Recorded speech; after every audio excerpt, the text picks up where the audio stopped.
Salut tout le monde, ici Dickie58, 14 kg, Mike 5810, Centre France. Voilà ma station portable prototype antenne DX hélicoïdale, antenne hélicoïdale DX27, montée sur un plan de masse en acier, voilà, sur un sac à dos. Voilà, ici batterie lithium fer phosphate 140Ah, DX McKinley. Donc là la boîte d'accord est désactivée, vous voyez, hop, là, je la désactive pour vous montrer, voilà, en BPS, elle me sert uniquement de wattmètre.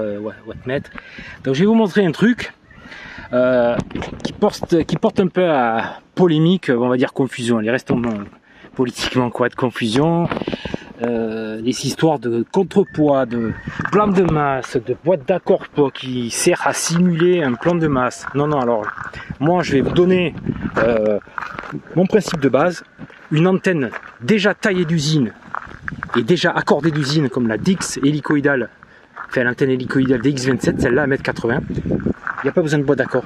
Une boîte d'accord est inutile. Sur une antenne taillée d'usine, accordée d'usine, il n'y a pas besoin de plan de boîte d'accord. D'accord? Voilà. Ensuite, maintenant, ceux qui ont besoin d'une boîte d'accord pour accorder l'impédance, pour faire ce qu'ils veulent, pour accorder, pour simuler un plan de masse dans leur installation, tout ça, il n'y a pas de problème. Je veux dire, du moment que ça fonctionne, que tout est bien réglé, installé, voilà. Je veux dire, mais moi, pour ma station portable sac à dos avec plan de masse, avec une plaque d'acier qui sert de contrepoids, je veux dire, d'accord, je veux dire comme je l'ai conçu moi ici, je veux dire par là que il n'y a pas besoin de boîte d'accord. La boîte d'accord est inutile. Voilà.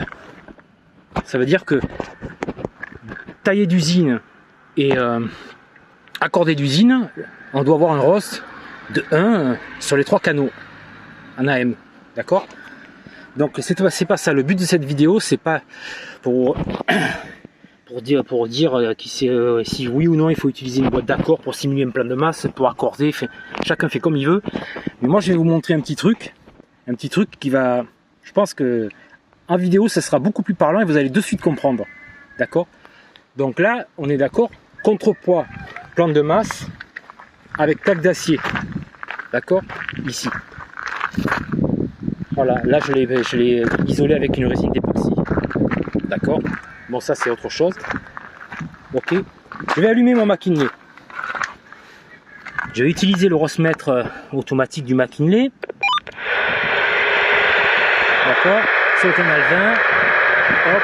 Et généralement pour accorder une antenne, sur un push mobile ou pour. Hop. Vous servez du petit bip bip bip, et plus il se rapproche, et quand c'est continu, c'est qu'on est à ROS égal à 1. Donc là vous voyez 2,4. Là vous dites ouais non mais il faut accorder l'antenne et tatati tatata, il y a un problème de.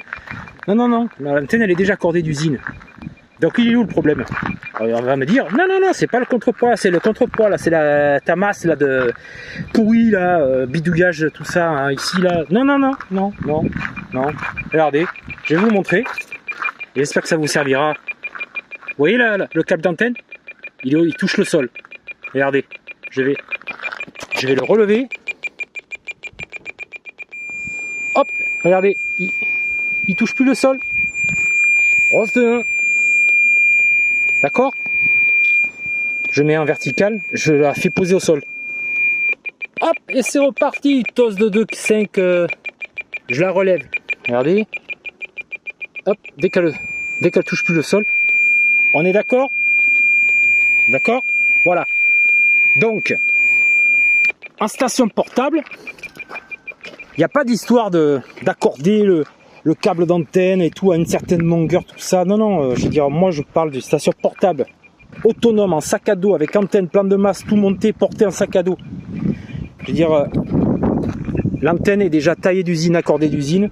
Donc quand je dis qu'il faut ajuster un câble d'antenne, je veux dire sur une station portable sac à dos comme celle-ci, ça ne veut pas dire pour accorder le ROS, pour accorder un contrepoids. Non. Accorder un contrepoids, c'est une chose. Accorder une antenne, son ROS, tout, c'est autre chose.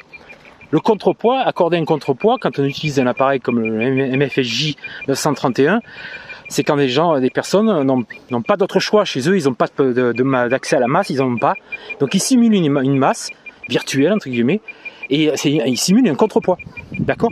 C'est ce que font les avions. Les avions, il y a un boîtier étanche, isolé, tout ça. À l'intérieur, c'est déjà fabriqué d'usine, étanchéifié, voilà, avec un contrepoids. Et ils n'ont pas besoin de masse, de relier les masses de l'avion, des masses à l'intérieur, avec les câbles, la masse des câbles coaxiales. Donc là, je le refais. Regardez. Le simple fait d'avoir décollé du sol le câble coaxial d'antenne, voilà, je me retrouve avec un ROS de 1. Parfait. Donc c'est pour ça que je dois ajuster, réduire le câble coaxial d'antenne. Pas pour une histoire de ROS, pour accorder, pour... Non, non, c'est parce que l'antenne hélicoïdale DX27 moulée en fibre de verre de 1,80 m, elle est déjà taillée d'usine, déjà accordée d'usine.